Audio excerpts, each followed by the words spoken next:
This is the Roller Coaster Podcast, and I'm your host, Lucy Q. Life is a wild ride. It has twists and turns. It's scary, exciting, and downright fun. So throw your head back, arms in the air, and come along with me for the ride. Life is like a roller coaster, baby, baby. I wanna ride. One of my pet peeves is that doctors treat symptoms. They're great for trauma, but they don't give enough consideration to us as whole beings. And Ayurveda is an ancient medicinal system originating from India over 3,000 years ago. And its goal is to create a balance between your body, your mind, and your spirit. It's a holistic approach to overall health. Joining me today is Victor Brier to unravel the mysteries of this ancient practice. Hi, Victor.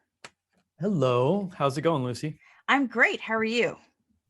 I'm doing pretty good. It's beautiful where I'm at in Northern California, so can't complain. Isn't it always beautiful in Northern California? I mean, most of the time, I can't lie. It's There we pretty go. good. Yeah. So I know a little bit about Ayurveda. So maybe you could start off by sharing, Ayurveda 101 so that everybody can get up to speed as to what it is, and then we can get into how they can apply it in their lives. Okay, Ayurveda 101. So flashback to, I know you said 3,000, but let's flash back to about 7,000 years ago. And that's really when Ayurveda kind of started getting written down around that era in what is now called India, but at the time it was just geographical location. Yeah. So we got to remove the cultural baggage from it in a lot of ways. That makes sense. And yeah.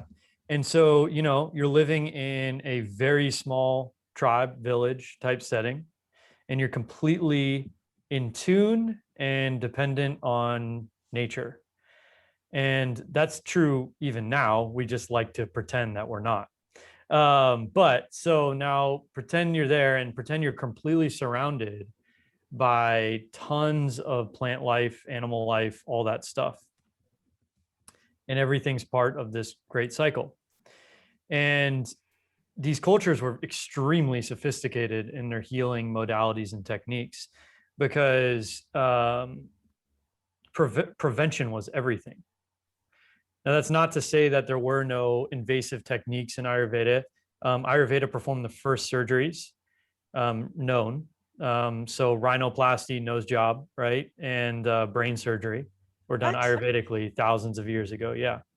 So that's the first cultural bubble I like to pop, is that Western medicine is the only medicine that has ever come to an advanced state of being, and that all these other types were just these primitive, rub some plants on it and hope it heals type things. That's not what was going on. So you have these people who are extremely devoted to finding the depths of healing and using all these natural substances in extremely complex and sophisticated ways, often preparing medicines that underwent extreme transformations and would take months and months and months, if not years, to create, to gain certain qualities and effects. And this was all done with the spirit of the mind and body and spirit being one entity. We describe them as three, but they're one. So the idea was stay healthy, and there's a way to stay healthy, and that's to stay in balance with your own personal constitution.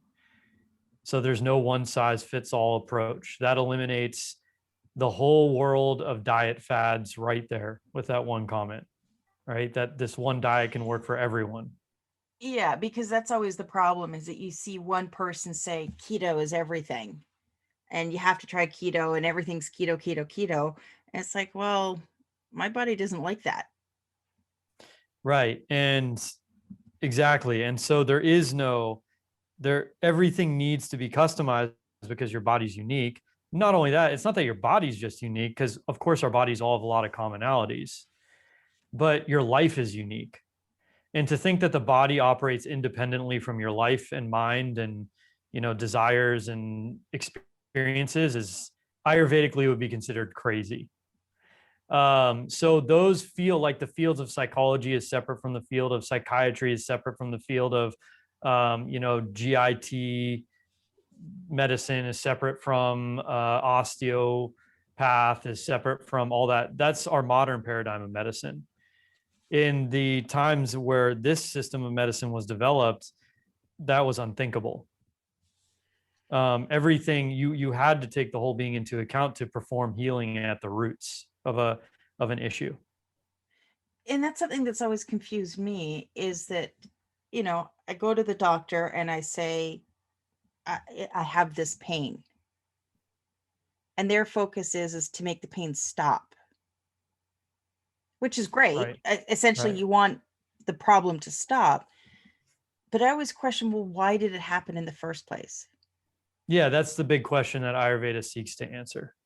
Always, with everyone, in any given circumstance. So if you were to come into my clinic, there would, of course, we want to pacify the symptoms. Of course, we don't want to see anyone suffering. But the knowledge is that if you don't deal with the root, it's just going to come back again in not too long. And it may not come back exactly as it did before. It may come in a different form. So a lot of diseases that we experience, someone comes in and says, I have a headache, I have a stomach ache, I am constipated, and I have a skin rash. If you went to an allopathic doctor, you get 4 different prescriptions, but those are different heads of the same hydra, according to Ayurveda. They're all coming from one root cause. And so until you identify that root cause, those symptoms are just going to pop up in different ways in different times. And can sometimes the same problem cause different symptoms in the body, so that you might think they're not connected, but they really are? Yeah, that's exactly what I'm saying. So like, for example, if someone we'll just run with that. If someone's chronically constipated, that could, the complications that result from that can be numerous. So they could develop headaches, they could develop hyperacidity, they could develop acid reflux, they could develop anxiety, they can develop a whole host of issues.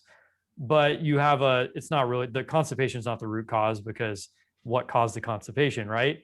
But if you're dealing just from a purely body perspective for a minute, then if that's where the physical problem manifests at first, then it branches out to cause all these other issues in the body. And we would have to trace it back to that constipation. But then the question is, well, why the constipation? And then you got to get into the whole psyche, right, of someone. When did it start? Why did it start? We are wired. We have an autonomic nervous system in us that is a big deal with basic functions like breathing, heart rate, and bowel movements, things like that. And if that system is threatened, as it is in most of us, especially in the modern day, then we enter into a state of stress. And then a frequent complication with excessive stress is constipation. So now you're dealing with lifestyle stuff. And then you got to look at their relationships. You got to look at their work life. You got to look at their relationships with their parents, their friends, their family, all that stuff. Everything comes into play. It all matters. It all matters. And one of the problems with just prescribing something to treat the problem is that prescription itself can cause other problems. And all you have to do is watch any of those drug commercials. We don't have the drug commercials in Canada, and it's always shocking whenever I happen to catch one on a US station. They're saying this prescription is going to solve this one problem that you don't think is, well, it's not that big of a deal, you can live with. And then you've got this laundry list of things that can go wrong, and you're like, why would I want to take that to solve my ingrown toenails when I could have kidney failure? Right. It makes no sense. That's where, when I first started practicing Ayurveda 12 years ago or something, I went in very bright-eyed and bushy-tailed and a little bit naive. And I was like, oh, great. Well, I know these deeper roots of healing now, and I've tested them on myself and people in my life, and I know they work. So I had the confidence, right? That wasn't the problem. And I would go and say, I know the secrets of some of these issues that are very common. So I'll just make these lifestyle suggestions. People will change their diet, no problem, walk away, we're good. But that's not what happens. What happens is people don't want to change their lifestyle or dietary habits, not because they're bad people. I'm not going down that road, right? But because they're attached to so many other things in our life. that we may not be willing to get rid of or want to threaten or take the risk with. So for example, let's say someone comes in and has acid reflux, very common issue. And I look at their lifestyle and I say, okay, so I notice that you're eating a very spicy diet and you're drinking 2 to 3 cups of coffee every day. Well, the hyperacidity ain't going to go away. Acid reflux ain't going to go away unless those things stop. So they have 2 choices. They can take antacids and put a Band-Aid over it, or they could change the lifestyle, which means stop drinking coffee, stop eating spicy food, among other things, right? But to ask someone to do that, you're running into an addictive pattern. You're running into a compulsion. And that compulsion is there for a reason. And it's tied to work performance. It's tied to the hour they spend in the morning with their spouse drinking a cup of coffee together. It's tied to going out with their buddies and having spicy food because that's their favorite and they just want to let off some steam. It's tied to all these things. So you try and take away those, you're going to get a defensive reaction. And that's where it becomes challenging to change the lifestyle. And that's where it tempts the person sitting in the chair across from me to just say, you know what? I'll just take the antacid and deal with it that way. So it's not the problem. The problem is not that there's a supply of pharmaceuticals. The problem is that there's a demand. And that puts the responsibility back on us, which is good because that empowers us. But people well, first of all, people don't like change because change is hard.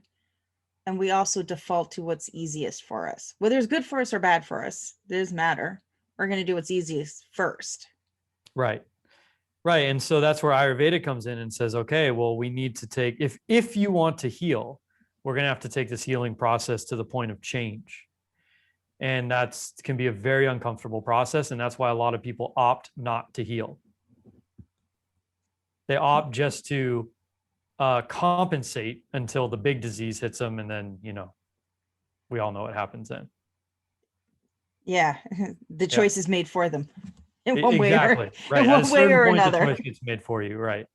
And now while we all sit there and think, no, I want to heal. That's great. We do want to heal. There's a drive inside everyone, all of us. Ayurveda says your body is always looking for equilibrium, always, no matter what, till the day you die. And so there is a healing drive inside all of us, but it takes support because it can be a rocky road. And it's not a rocky road because, I like ice cream and I can't eat ice cream. It's a rocky road because of all the emotional connections connected to ice cream. But can you eat the ice cream sometimes? Sure, you may have a flare up or you may have a problem, but is it a case of complete elimination or is it a case of, an 80-20 rule? It's probably not 80-20 with ice cream. There are things it's 80-20 for, but it's different from case to case because it depends on how severe a person's condition is. If someone has cancer, then it's like, no ice cream, period. You can't afford it. You can't even afford one bite, right? Yeah. But if someone has, headaches once in a while, then fine. No one's trying to end ice cream. The deeper issue is what is driving the habit that's driving it to the point where your body's starting to break down. That's the important part.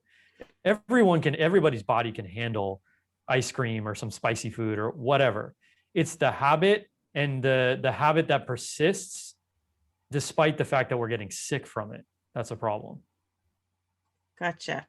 Now, are all ailments, can they all be treated or reversed with Ayurveda? Say for example, I have ongoing problems in my lower back. Uh-huh. It used to be a disc problem, but now it keeps flaring up in a muscular problem. Is that something that can be treated with Ayurveda, or is that a different sort of issue that we're dealing with? Oh, absolutely.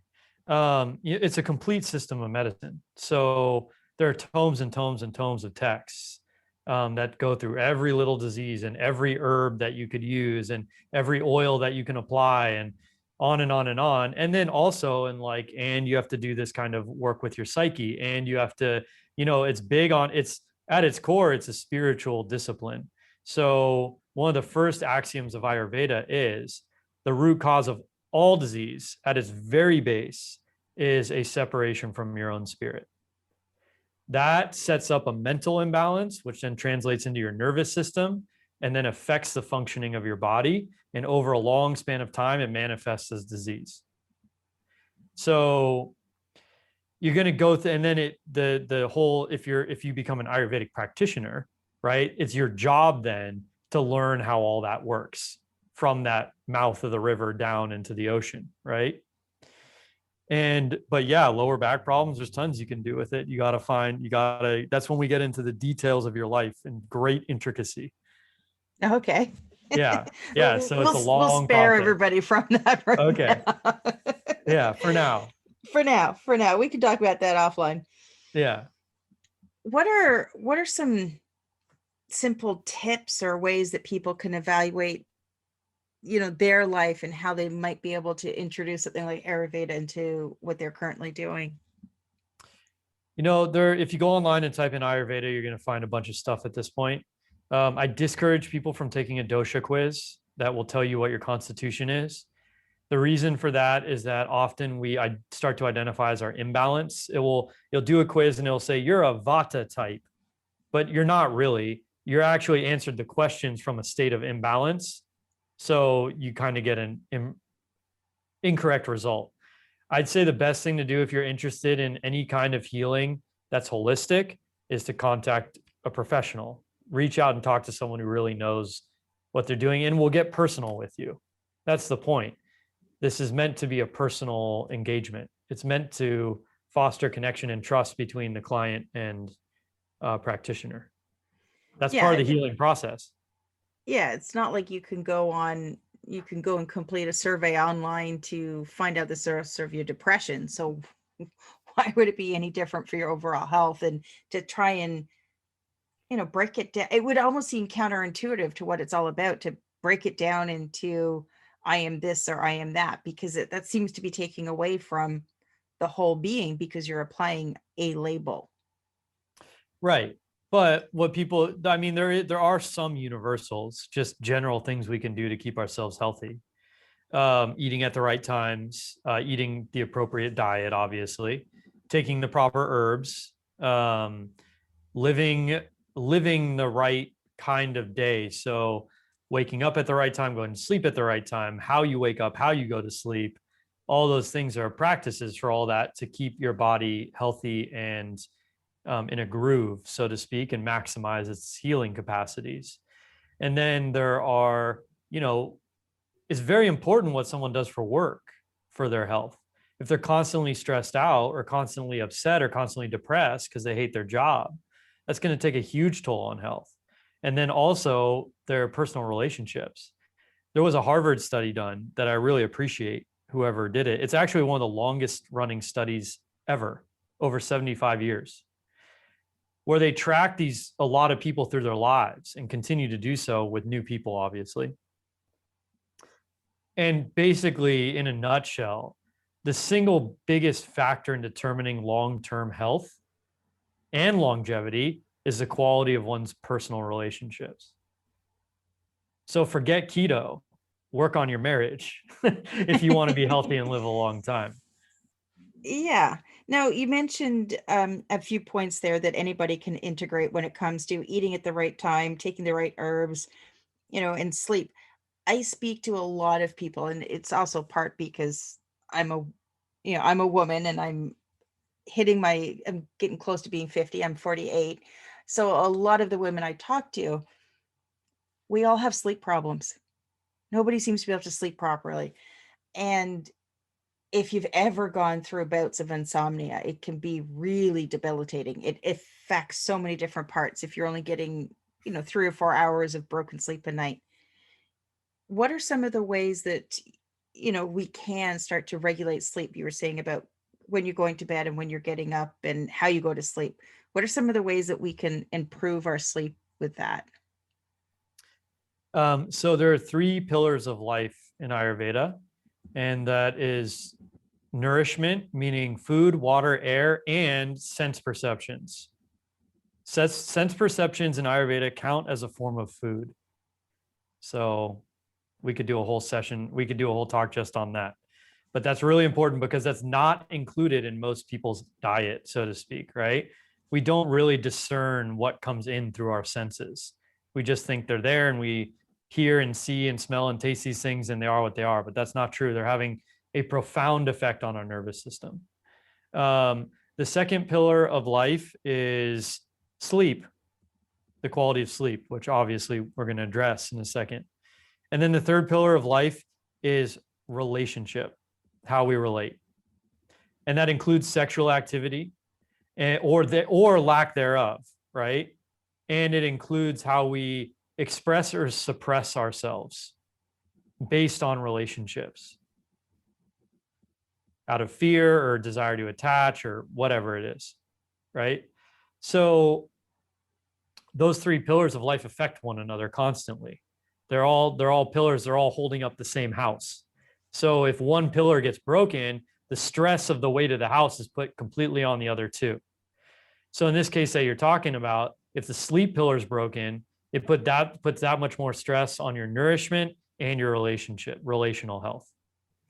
And we all have had those experiences, right? We don't get enough sleep, so we eat the wrong stuff to compensate because we feel crappy, and we're snappy towards our partners and irritable and depressed and all that stuff, right? And we get triggered more easily, and on and on and on. So it becomes really important to cultivate high quality sleep. The number one crime we all commit these days is we sit in front of screens until the moment we go to bed. Some people even leave the screen on while they're trying to sleep. That's not a good thing to do. Basically, screens should be off by 8 p.m. and you want to go to sleep by 10 p.m. There's a reason for that we don't have time to get into, but just trust me. Yeah. And you want to ramp down all your sense impressions in those 2 hours before bed. So dim the lights, no harsh sounds, no heavy conversations, no screens, no input, right? Very calm, take a bath, bathe, relaxing music, maybe meditate, do a breathing exercise, and start cultivating a state of quietness in the nervous system and begin the process of withdrawing the senses inward. Because sleep occurs, according to Ayurveda, when the sense organs withdraw from the objects of their normal day-to-day attachment. Does that make sense? Yeah. But why? Because I know a lot of people, they can fall asleep, but they don't stay asleep. They get that, sure. I call it the witching hours, that between 2 and 4. 2 and 4. When you're Yep. just awake and you're like, and it's amazing how quickly those 2 hours can pass, because you're not actually sitting there looking, or you shouldn't be sitting there looking at the clock. So going through that sort of 8 until 10 withdrawing of the senses, if you're not doing that, is that somehow causing the body to wake up at those times? It certainly is a contributing factor. There are a lot of causes for sleep issues. It could be hormonally based, right? But then the question, so now you're going to get into the other two pillars. What's creating the hormone imbalance? Because here's another cultural bubble we can pop. It is not necessary that women should suffer through menopause. Thank you. Yeah, that is something that has been created by our poor lifestyles. Now, according to Ayurveda, do women have to be on hormones? Because I've been told. No, absolutely not. Okay, good. Yeah. Because that's one of the things that I've been told is, it's my mother, she's in her 70s now. She said to me the other day, she asked me something about hormones, and I'm like, why would I be on hormones? And she's like, well, you're menopausal, aren't you? I'm like, well, not quite, but even if I was, why would I automatically be on hormones? And I'm wondering if that's a myth that we've been sold over the years. Of course. You get to a certain point and it's like, oh, you're 45 years old, you're perimenopausal, or you're 48, you're menopausal. Here, take this. It's like, what? Well, just think 100 years ago, There weren't these Well, kind that's of what I thought. like, yeah, what? No one lived past the age of 45? I mean, come I on. know. I'm like, No, but there was a whole different, and not 100 years ago, but because by that time, we don't need to get into cultural history and stuff like that. But there were other methods of dealing with those kinds of imbalances. But don't forget, we didn't need some nuclear bomb version of a pharmaceutical to make the change super fast, because the lifestyle leading up to that point was way more peaceful, or I mean harmonious inside the body, yeah. right? People weren't going and eating a bunch of processed foods and working 16 hours a day and drinking 6 cups of coffee just to stay awake, and that wasn't going on. Spending 10 hours sitting in front of a screen. Right. And sitting, right? Even just sitting in a chair. Yeah. So I mean, this is before the invention of a chair now, right? There is a line in the Ayurvedic text. It's just one line, but it says one of the causes of indigestion is sitting with your hips at the same level as your knees. Oh. Okay. So that was before the common use of a chair. It was just known that you should not sit like that while eating. It can cause problems. But what do? Culturally, but not every culture. There are plenty of cultures around the world that do not use chairs. They do not sit at chairs and eat. Oh, so they stand up? No, they sit cross-legged or on their heels. Oh, or so squatting. so cross-legged is okay. Cross-legged, your hips are below your knees. Oh, okay. Right. Interesting. Yeah. Interesting. Or squatting, or sitting on your heels. Okay. So and that's more of a Japanese thing, the sitting on the heels. And there's another reason for that, because your heels will stimulate pressure points that are at the lower part of the buttocks that increase your digestive capacity. So that's the thing, right? A lot of these cultures have this kind of wisdom that we just do not acknowledge anymore. Yeah, they do things just because they've always done them. It's just part of who they are. Yeah, but the point is, it's not just like, oh, they do that because it looks a certain way. They're doing it for a functional purpose. But that's not acknowledged anymore. Yeah. So right. So there's all I'm trying to say is there's a different way to go about it. I'm not telling everyone never to sit in a chair again. That's not what I'm saying. I'm just saying we have to accept the fact that if we're going to live a certain lifestyle, it might cause certain problems. And then the way we deal with those problems may cause other problems.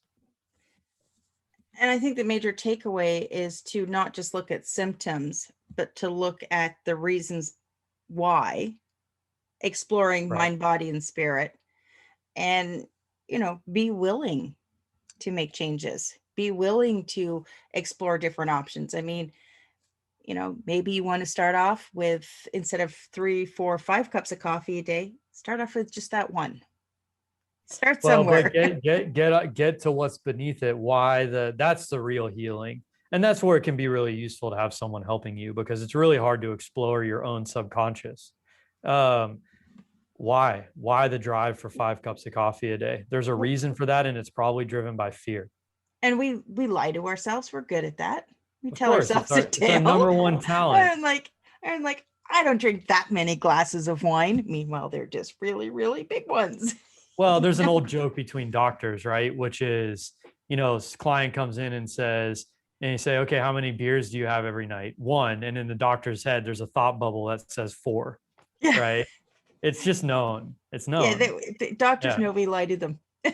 Yeah, of course. But then there's another good question. Why? Why are you lying to the person trying to heal you? Okay, we're embarrassed because we do what's wrong. Too embarrassed to heal? We know what's wrong. Yeah, well, we're too embarrassed to heal then. Well, that's not what the doctor wants. The doctor would happily, he knows anyways, or she, right? So you may as well just tell the truth. We are our own worst enemies, aren't we? Yes, we are. Yes, we are. Victor, you have a lot of wisdom to share. How could people connect with you? I'm easy to reach. So you can get me at www.iiayurveda.com. So that's I run the International Institute of Ayurveda. And you can email me at reception@iiayurveda.com. And I obviously have a clinic, and we have a school, an Ayurvedic school. So if anyone's interested in Ayurvedic education, we have a number of programs. And you can always reach out to me, and I'm happy to talk more. Perfect. Well, if you're listening and you're looking at connecting with Victor, make sure you check out the show notes. I'm going to have all of the links in there. And Victor, thank you so much for joining me today. Thank you for hosting me. I appreciate the time. Thanks for listening to this episode of the Roller Coaster Podcast. Want to chat or share your ideas about today's show? Pop me an email at hello@therollercoasterpodcast.com. Don't forget to connect with me on Facebook and Instagram at The Roller Coaster Podcast. Our theme song, Roller Coaster, was performed by The Lucky Setback. Audio editing by the one and only Jeff Quigley of Quigley Creative. Life